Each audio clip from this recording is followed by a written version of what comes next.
So this is the hostel room and 3 students are allotted to a single room, and each student will get a table, a chair, an almirah and the bed with mattress. That is the balcony area, and this is common for 2 rooms. There is 1 window in the room, and for all 3 students, 3 lights and 3 fans are there.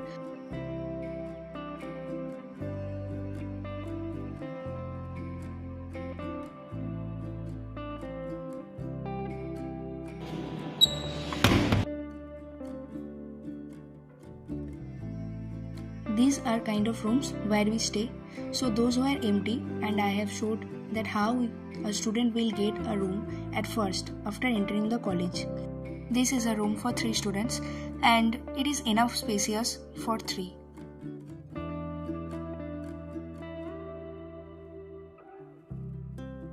Now let's have a look from the balcony area. Actually, this is the back side of the hostel, and from here you can have a large view of the total area.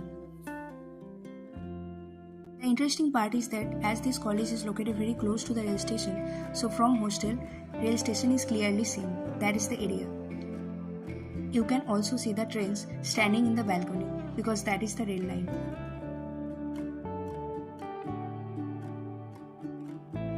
What you will find outside the room.